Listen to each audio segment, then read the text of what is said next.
Hi guys, and welcome to my YouTube channel.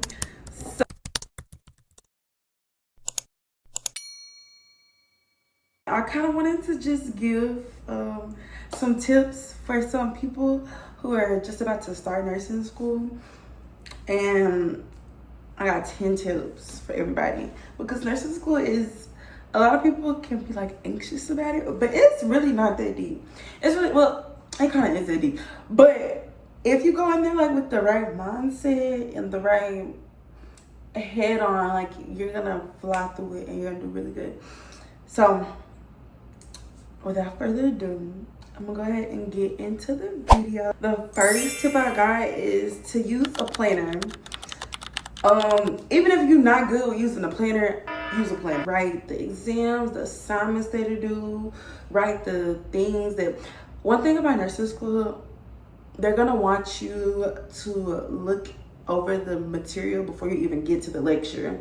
So like when you go to lecture, you're also taking notes to understand it on a deeper level, but you're also asking questions. That's really important. Planning out your schedule and putting it in your planner. This was the planner. I don't know if some schools may provide them. This was the planner that I got for my first semester of nursing school.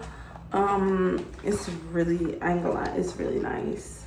It has like the assignments, and it has in the back, it has some like values that's really important to remember. You can maybe get you a specific like nursing school planner, or a regular planner will work just fine. My second tip is, believe it or not, an iPad and an Apple Pencil. I swear to God. I did the binders and the folders, and I was like writing down the notes. But that wasn't doing it for me. I ain't gonna lie. And that has always done it for me. Like in school, I was always writing the notes down, looking over the notes, rewriting the notes. But in nursing school, that was not my cup of tea. Especially since we like moved so fast. They're gonna give you the notes that you can download on your iPad.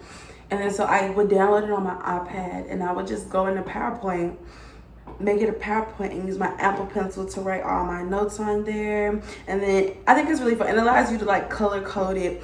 And then one thing about it, like, it's always gonna have your attention. Like, you're on your little pink iPad, and then you have your Apple Pencil. Or if you're a boy, you're on your blue iPad, you have your Apple Pencil. Some things that I used for active recall, that's the study method. If y'all want a video about like study tips and different ways to study in nursing school, let me know in the comments. Active recall, I use my iPad for it a lot, or like an actual whiteboard. I'll write down everything that I just like know off the top of my head that I can like just fart out. And then I'll go look back over the material, and I'll remember the thing, and I'll see the things that I didn't write out. Like I kind of just like, they skipped my mind, and I'll write them in a different color on my iPad. And that helped me study like during like some free class time when the whiteboard wasn't available. iPad and Apple Pencil. That's the method. Third tip is that you need to be making friends with people who are good for you academically, if that makes sense. By the way, I swear I'm not farting. My chair, it's just, I never put it back together properly, so like it's not stable. And I don't want that to sound like you're using somebody or whatever. And at the end of the day, like, everybody's using somebody. It's nursing school, bro. We need help. But mine, we have cohorts. And so that means like we stay with the same people throughout our whole nursing school experience. And I feel like that's so amazing. People who are good for you academically, not just because you think like they be good friends with you, because they're gonna be with you throughout your whole schooling. And if they're not able to like grasp concepts and y'all aren't able to like feed off of each other, one of y'all going down. One of y'all going down. Seen it in nursing school myself. Some people like were making friends, but like she kind of realized that the people that she was making friends with was not like applying the same amount of effort as she was. And she did the right thing, and she separated herself from them and surrounded herself with people who were actually trying. And that took a lot of initiative. That took a lot of willpower for her to do that for herself. But it shows like how determined she was to make sure she's understanding concepts. She's understanding why diseases. She's understanding how to see diseases. She's understanding that in order for her to succeed, she needs to have people around her that also want to succeed. And I gotta just aim with it. My fourth tip is don't limit yourself to just one study method. For pathophysiology, I used active recall. That was like the go-to. That was amazing. Active recall was literally one of my favorites. For like health assessment, like SPOT and things like that, honestly, I think that's more so like knowing the words of what it is that you're looking for. Like if you're looking for kyphosis, you need to know what kyphosis is. And then you need to know what it looks like. So I think that's really important, like matching like word to image. Flashcards helped me a lot with pathophysiology, health assessment, and all the other classes. Flashcard was a major one. Practice questions are very, very good. It's just different ways that it could be asked. Some people that I used to watch a lot of time was Nexus, something like that. That's her stuff. And it was just another channel that I used to get a lot of practice questions from as well. Some people subscribe to memberships like Simple Nursing. I've heard about that one. This app called Study Fetch that you can get like your notes or your PowerPoints. You can upload your PowerPoints or your notes to the app and it'll create flashcards, practice questions, tests, quizzes, all of that. It'll create all of that based off of your PowerPoint. My fifth tip is really just to utilize your resources. So in nursing school, I bet here it's very common to do ATI. ATI is very common. Textbooks, you can use textbooks. I feel like the only reason I used textbooks was in health assessment. When I wasn't just like for real, just getting like when I need to see visual pictures, like that really helped. You can use textbooks if you want to understand things on like a deeper, like why it's happening. Study groups are amazing. That's why I said it's really good to have people around you who are on the same level as you, so y'all can help benefit one another. Mentors. I would go to tutoring a few times, and like tutoring was really good for me. I think I was surprised my tutor because of how much information I already know. She was like, "Dang girl, you don't really need." I'm like, "Yeah, but I just want to utilize everything that I have to make sure that I'm really like grasping the concepts and understanding, because nursing school is really about understanding. We're gonna save that for later, but nursing school is about understanding. My sixth tip is self-care. Self-care is very important because one thing in nursing school, it don't stop. After like week 3, you start having exams every week. Sometimes twice a week. It really just doesn't stop. So it's very important to learn how to self-care. Some people, when I first started nursing school, I would go to the gym, I would take some walks, and maybe I would listen to my lecture while I was doing that. Or while I'm studying, I'll do like a face mask. Sometimes I'll, just do things like going and get, even though like we're not supposed to have our nails done, there's nothing wrong with going to get a manicure and a pedicure. There's absolutely nothing wrong with just doing that. What else? It's just a bunch of different ways to self-care. My self-care is like pampering myself. So that's like face masks, eye masks, like all of the like bubble baths. Like that's self-care to me. Another tip is that the closer to the front of the class, the better. I know this is like, I feel like this is a fact that everybody knows, but they don't want to admit. The closer to the front of the class that you are, the better you're going to learn and take in information. I said at the front. I don't play about sitting at the front. I ain't gonna lie. Even if I'm not at the front, I'm going to get to the front some way, one way or another. Because I ain't gonna lie, I ain't got good eyesight. Being in the front, it limits like... Anyways, I feel like being in the front, it limits distractions. Because when you're sitting behind people, you can sometimes get like... they'll be doing some stuff that'll kind of like defer your attention. Sitting in the front, the only attention you have is your professor. You can't beat it. It's a win-win. Tip number 8. Start studying for exams early. Like exam 1 will be over module 1 through 4 or something like that. So I'll take out each day of the week I'm gonna study each 4. I'm gonna study them. The first subject gets maybe an hour and 2 hours maybe. The 3 can get like 30 minutes, like a quick review. The next day, the first subject gets a quick review. The second subject gets maybe like an hour, 30 minutes. It's gonna get the most time. Then the other ones also get like a little quick review. The next day, the third one gets the most time. These get quick reviews. We've already looked over the quick reviews, making sure you got it down pat. This one right here gets the most time. You've already looked over it, maybe like, you've already skimmed through it maybe like twice. So it shouldn't take an hour and 30. You see where I'm coming from? It shouldn't take an hour and 30 minutes to fully grasp it. So you kind of cut your time in half with the previous days. Am I cooking right now? And then you look at this one for a short period of time. Then you go to this one. You do this one the longest. All of these are just quick reviews. Then on the day before the test, that's when you look over each one for maybe like 30 minutes. Each one for 30 minutes just to make sure you got all of it. You do your studying. You do your active recall. You write down everything you know. You go back. You go look at them. Everything you don't know. You write it down, different color. You look at those. You look at the things that you don't remember. So you already know everything that you know. So you're going to need to stamp everything that you don't know. So everything in that color, you're going to go back and look over. And then boom, you're ready for your exam. That was my study methods on how I study for an exam. I really just probably gave y'all the method. If you try it out, please let me know how it works for you. I hope it works excellently. My 9th tip is that clinicals are meant to prepare you. Use it to your advantage. My first clinical, we didn't go until maybe the last 2 months. We didn't actually go out. But before that, we did like normal checkoffs, like procedures like catheters and IVs on like a mannequin.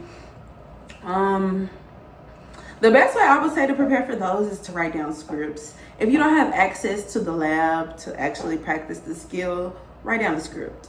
I didn't have access to the labs to practice the skill, so I would write scripts and I would kind of memorize the script, because you have to let your patient know everything that you're doing anyways. So when you be like, I'm gonna remove your cover now, you're literally gonna say that, because that's what's gonna be going on. You want your patient to be aware of what's going on at all times. So a script is a really good way to remember step by step of everything that you're doing. My first clinical was at a nursing home. At first, I was like, what is this helping me with? But then I realized that it's helping you with basic patient care. Like, a lot of CNAs work in nursing homes and things like that. And a lot of CNAs perform basic patient care, which is like, it's overlooked a lot of the times, but it's so important. Basic patient care is, you can give somebody medicine all day long, but caring for them as an actual human being, feeding them, making sure they're clean, that's the things that you can't have one without the other. You feel me? So I think that's what working at the nursing home helped me realize. And then also getting comfortable with going in the patient's room, because they teach you before you even walk in the room what you gonna do. Hi, my name is Morgan. I'll be your student nurse today. Yeah, that's the first thing you're gonna do. Your first time walking in that room, you're gonna be like, you're gonna be a little shy. I was a little shy. But it helps you. After a while, I have an externship now. If you see my little short, it's made me get so comfortable. The patients be telling me I'll be knocking like the police. I be like, my bad. I need to chill out. I'll be there, be like. Last but not least, tip. I said we were gonna save the best for last. Nursing school is not about memorization. It's like 10% about memorization. But it's about connecting and understanding. And this is why I'm gonna say this to you. Let me think of an example. Okay, so let me find one. Hold on. Let me pull out the big guns. We're gonna do atelectasis. Maybe I'll be able to, I'm gonna try to put the actual PowerPoint itself on the screen. So with atelectasis, what is it? It's basically what happens in atelectasis.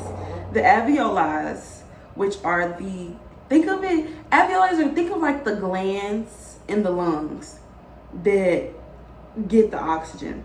So they lack full inflation. So the alveoli aren't able to open up and get the oxygen that they need. So it gets stuck. Sometimes it gets stuck. It doesn't make it in there enough. The air is stuck in the alveoli without moving. So what happens with this is that because they aren't able to push out all the air, what happens to air after it sits still for a while? Like, think of evaporation. It turns, I don't know if that was the right analogy, but just hear me out. But so the air then turns into liquid, right? It changes its state. So this means now you have your alveoli filled up with liquid. And like we call it secretions. Your alveoli are filled up with secretions. And then so if you have liquid in your alveoli where there's supposed to be air, if you have water in your lungs, what are your lungs gonna do? Not gonna work. So this causes your alveoli to collapse, so they don't work no more. That's basically what atelectasis is, when your alveoli collapse. And so you're not able to get the proper carbon dioxide out and oxygen in. I've been out of school for 3 months, y'all. Let me cook. You're not able to get the carbon dioxide out and oxygen in. So you're not having the proper gas exchange. So that's atelectasis. That's what atelectasis is. So now we go into the etiologies. When we go to the etiologies, those are the causes of atelectasis. What are some things that you think can cause your alveoli to not be able to open fully? You see where I'm going? I'm connecting everything. What's some things that cause your alveoli not to open fully? Imagine you swallow something that's not supposed to be swallowed. You're having trouble breathing. Obstruction of airway. You can't properly do that. Hypoventilation from pain. This means like you're breathing so,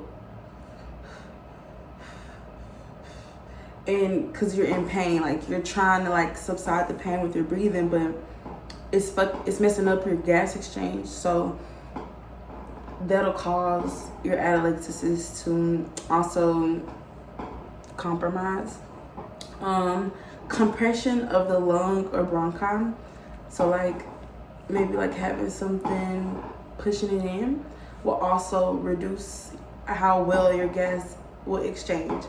So that's what you got to think of. Alveoli, atelectasis, alveoli collapsing. What causes alveoli to collapse? What makes it not work properly? It goes to the lungs. If something's in the lungs, if something's on the lungs, compressing the lungs, if you're not breathing well enough, you see what I'm saying? And then so when it comes to clinical manifestations, like the symptoms, think about it.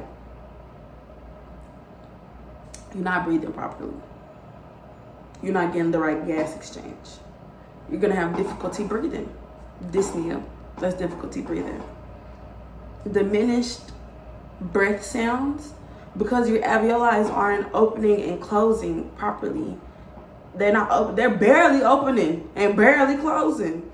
So you're not gonna hear, you're barely gonna hear any of that. You're barely gonna hear that. You're gonna have a productive cough. Why are you gonna have a productive cough? Because that air turns into liquid. It turns into secretions. What our body do when it has secretions? It's gonna try to get rid of the secretions. So you're gonna have a cough with secretions. You're gonna have a fever. Why are you gonna have a fever? Time out. Oh, the secretions end up creating this fever. You're gonna have leukocytosis, which means high white blood cell count.